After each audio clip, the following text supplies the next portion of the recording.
السلام علیکم۔ بسم اللہ الرحمن الرحیم۔ نحمدہ و نصلی علی رسولہ الکریم۔ آج ہم سورہ البقرہ کی آیت 216 کا مطالعہ کریں گے۔ اس میں اللہ تعالیٰ نے انتہائی خوبصورت انداز میں انسانی پسند اور ناپسند کا تجزیہ کیا ہے۔ بسم اللہ الرحمن الرحیم۔ کتب علیکم القتال وہو کرہ لکم وعسیٰ ان تکرہوا شیئا وہو خیر لکم وعسیٰ ان تحبوا شیئا وہو شر لکم واللہ یعلم وانتم لا تعلمون۔ ترجمہ: تم پر لڑنا لکھ دیا گیا ہے، حالانکہ وہ تمہیں سراسر ناپسند ہے۔ ہو سکتا ہے تم ایک چیز کو ناپسند کرو اور وہ تمہارے لیے بہتر ہو، اور ہو سکتا ہے کہ تم ایک چیز کو پسند کرو اور وہ تمہارے لیے بری ہو، اور اللہ جانتا ہے اور تم نہیں جانتے۔ یہ آیت انفاق فی سبیل اللہ اور جنگ فی سبیل اللہ کے تناظر میں نازل ہوئی ہے،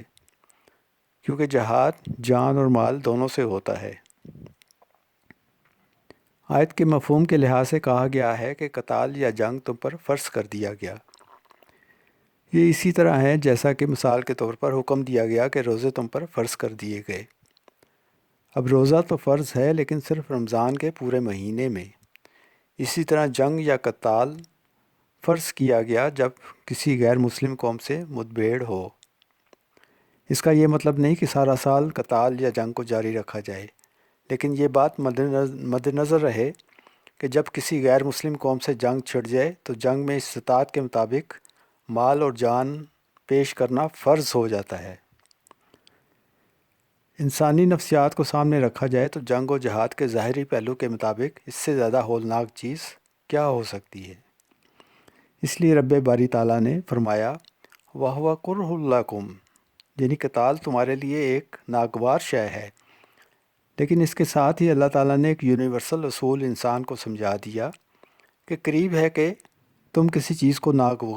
ناگوار تصور کرو حالانکہ وہ تمہارے لیے بہتر ہو،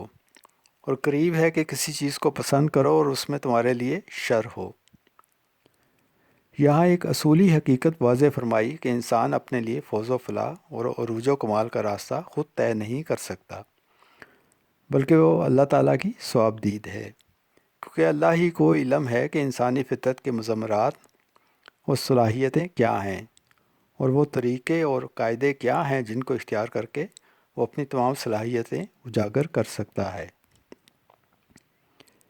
اگر اپنے لیے خیر و شر کا فیصلہ کرنے کا سارا معاملہ انسان کی اپنی ہی خواہش اور اس کی اپنی عقل پر ہی چھوڑ دیا جاتا تو عجب نہیں کہ وہ اپنی خواہشات نفس کی پیروی میں اپنی زندگی کے پروگرام سے وہ ساری باتیں ایک ایک کر کے خارج کر دیتا جو اس کے عروج و کمال اور اس کے روحانی اور اخلاقی ارتقاء کا ذریعہ ہیں، کیونکہ ان باتوں میں سے کوئی ایک بات بھی ایسی نہیں ہے جو اس کے نفس کے لیے دل پسند ہو،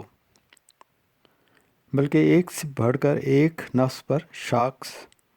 گزرنے والی ہیں۔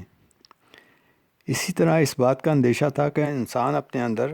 وہ ساری باتیں جمع کر لیتا جو اس کو اسفل سافلین میں لے جانے والی ہیں، کیونکہ یہ راستہ نفس کے لیے آسان، لذیذ اور مرغوب ہے۔ ان عوامل کو سامنے رکھتے ہوئے اپنی روزمرہ زندگی میں پسند ناپسند کو کیسے متعین کیا جائے، قرآن مجید کی سورہ القصص آیت 24 میں موسیٰ علیہ السلام کا کردار سامنے آتا ہے کہ جب نادانستگی میں ایک قبطی کا ان سے قتل ہو گیا اور انہیں مصر چھوڑنا پڑا تو مدین ہجرت کرتے وقت انہوں نے اپنے رب سے علاقوں کا نام لے کر پناہ کی دعا نہیں کی، بلکہ دعا کی کہ اے رب انی لما انزلت الی من خیر فقیر، اے میرے رب بے شک میں اس چیز کا جو تو نازل کرے میری طرف بھلائی سے محتاج ہوں، یعنی اپنی ساری خواہشات پس پشت ڈال کر اللہ کا دامن پکڑ لیا کہ جو میرے لیے بہتر حکم ہو میں اس کا اے رب محتاج ہوں۔ جب ہم نام لے کر کسی چیز، گھر یا عورت کی خواہش کرتے ہیں تو آیت کی روح سے ہمیں نہیں پتہ ہوتا کہ جو ہم چیز اسپیسیفائی کر کے اپنے رب سے مانگ رہے ہیں اس میں شر ہے کہ خیر۔ اس لیے اپنی خواہشات کو فار گرانٹیڈ نہ لیں اور خود کو اللہ کی رضا کے سپرد کر دیں، لیکن اس راستے میں صبر و شکر کی کوشش کار فرما ہے، اور بندے کو پورا یقین ہو کہ میرا رب کا فیصلہ ہی میرے لیے بہترین ہوگا، پھر چاہے حالات موافق ہوں یا مخالف، صبر و شکر کا دامن ہاتھ سے نہ چھوڑے۔ اللہ تعالیٰ نے نبی صلی اللہ علیہ وسلم کے ذریعے ہمیں مانگنے کا طریقہ بھی بتایا۔ بخاری کے باب تہجد میں جابر بن عبداللہ رضی اللہ تعالیٰ عنہ سے روایت ہے، رسول اللہ صلی اللہ علیہ وسلم ہمیں اپنے تمام معاملات میں استخارہ کرنے کی اس طرح تعلیم دیتے تھے جس طرح قرآن کی کوئی صورت سکھلاتے۔ آپ صلی اللہ علیہ وسلم فرماتے کہ جب کوئی اہم معاملہ تمہارے سامنے ہو تو فرض کے علاوہ 2 رکعت نفل پڑھنے کے بعد یہ دعا پڑھے، جس کا ترجمہ یہ ہے: اے اللہ، میں تجھ سے تیرے علم کی بدولت خیر طلب کرتا ہوں، اور تیری قدرت کی بدولت تجھ سے طاقت مانگتا ہوں، اور تیرے فضل عظیم کا طلبگار ہوں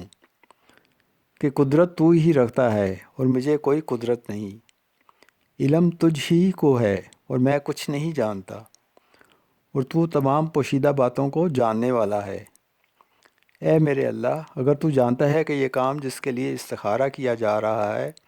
میرے دین دنیا اور میرے کام کے انجام کے اعتبار سے میرے لیے بہتر ہے، یا میرے لیے وقتی طور پر اور انجام کے اعتبار سے یہ خیر ہے، تو اسے میرے لیے نصیب کر اور اس کا حصول میرے لیے آسان کر، پھر اس میں مجھے برکت عطا کر۔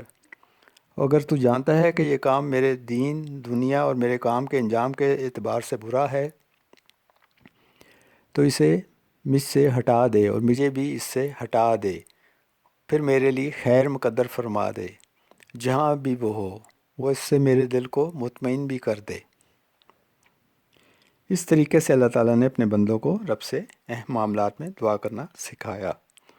اللہ تعالیٰ سے دعا ہے کہ ہمیں اپنے رب سے مانگنے کے سلیقے سے آشنا کر دے۔ آمین۔ صدق اللہ العظیم۔